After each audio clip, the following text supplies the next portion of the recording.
మనిషి అన్నాక సుఖాలు ఉంటాయి, దుఃఖాలు ఉంటాయి. సుఖాలు కలిగితే గుట్టు చప్పుడు కాకుండా అనుభవిస్తాడు. దుఃఖాలు వచ్చి పడగానే లబోదిబోమంటాడు. దుఃఖానికి ఏదో కారణం ఉంటుంది కదా, ఆ కారణాన్ని తొలగిస్తే దుఃఖం తొలగిపోతుంది. దారిద్ర్యంతో దుఃఖపడుతున్నాడు, ఐశ్వర్యం కనుక చేరితే అది పోతుంది. కానీ అది వచ్చేది ఎలా? రోగంతో తీసుకుంటున్నాడు, చికిత్స చేస్తే రోగం ఉపశమిస్తుంది. చికిత్సకు ధనం కావాలి, చికిత్స చేసినా లాభం లేదంటున్నారు ఎట్లా? ఉద్యోగం లేదు, ఇల్లు గడవడం లేదు, సిఫార్సు కావాలి, లంచం కావాలి, వాటిని వీడు తేలేడు, దుఃఖం తప్పదు. మరి ఇలా వీడు దుఃఖపడుతుండడమేనా? దీనికి మరో మార్గం లేదా? మార్గం లేదా అంటే లేకపోలేదు, కానీ కొంచెం సమయం పడుతుంది. ఈ లోపల వీడు తాళవద్దు, తట్టుకోవద్దు. ఫలితం వచ్చేదాకా వీడు నిరీక్షించగలిగేట్టు చెయ్యాలి. అవును, అదే కొంతలో కొంత నయం, కొంతైనా ఓదార్పు లభిస్తుంది. ఏం చెయ్యాలి చెబుతున్నాడు. సుహృది నిరంతర చిత్తే గుణవతి భృత్యే ప్రియాసు నారీషు స్వామిని శక్తి సమేతే నివేద్య దుఃఖం సుఖీ భవతి. అరమరికలు లేని మిత్రునితో, గుణవంతుడైన సేవకునితో, చనవుగల తల్లి భార్య వంటి స్త్రీలతో, సమర్థుడైన యజమానితో దుఃఖం చెప్పుకుంటే కాస్త భారం తగ్గి మనిషి తేరుకుంటాడు. ఇష్టజన సంవిభక్తం హి దుఃఖం సహ్యవేదనం భవతి అన్నారు పెద్దలు. తన వారితో పంచుకుంటేనే దుఃఖాన్ని తట్టుకోగలరు.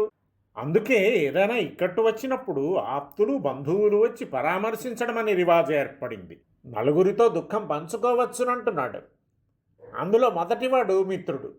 తనువులు వేరైనా మనసులొకటిగా మెలగే మిత్రుడు కావాలి వాడు. త్వయకించిత్ సమాపన్నే శితయా కిమ్మమ అన్న శ్రీరాముని వంటి వాడు కావాలి ఆ మిత్రుడు. నీ దుఃఖం తన దుఃఖంగా, నీ సుఖం తన సుఖంగా భావించగలవాడు కావాలి. ఏకం దుఃఖం సుఖంచ నౌ అన్నట్టుండేవారు కావాలి. అట్లా వాడితో పంచుకుంటే దుఃఖం ఉపశమించడమే కాదు, సుఖము కలుగుతుంది. ఇక సేవకుడు. చిన్నప్పటి నుండి మీ ఇంట ఉండి నిన్నెత్తుకొని లాలించి నువ్వు ఎత్తులకు ఎదుగుతూ ఉంటే చూస్తూ పొంగిపోతూ మా చిన్నబాబు అంటూ నీ కోసం పంచప్రాణాలు పెట్టగలిగి నీ పంచన పడి ఉన్నాడే సేవకుడు, వాడిలో ఏ దోషం లేదు, మంచివాడు. ముఖ్యంగా నీ మేలు కోరేవాడు. వాడితో చెప్పుకో, నీ దుఃఖం ఉపశమిస్తుంది. మూడవ స్థానం స్త్రీలకు. నీపై ప్రీతిగల భార్య, తల్లి ఇట్లాంటి వారు. సాధారణంగా స్త్రీలు మెత్తని మనసు కలవారు.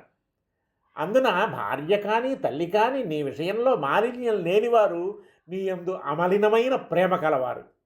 వారితో చెప్పుకుంటే వారి సాంత్వనం నీ కలతను తొలగిస్తుంది. చివరివాడు యజమానుడు. యజమానులు సేవకుల కష్టాలు వినడానికి సిద్ధపడరు. ఎక్కడ వారి భారాన్ని తమపై పెడతారా అని వారి భయం. అయితే యజమానులంతా ఒకటే అనలేం కదా. వారిలోనూ కొంతమందైనా యోగ్యులుండవచ్చు, అయ్యో పాపం అని జాలిపడేవారుండవచ్చు. వారి ఇక్కట్టును తొలగబెడదాం, ఇంతకాలం మనను నమ్ముకొని మన దగ్గరే పడి ఉంటున్నాడు, మనం కాక మరెవరు చూస్తారు వీడిని అని మెత్తని మనసుతో వారి పట్ల జాలిపడేవారు ఉండవచ్చు. వీటికి తోడు అతడు ఆదుకోగల శక్తి కలవాడు కూడా అయితే కావలసిందేముంది. అట్లాంటి శక్తిమంతుడైన యజమానికి చెప్పుకొని దుఃఖాన్ని తొలగించుకోవచ్చును.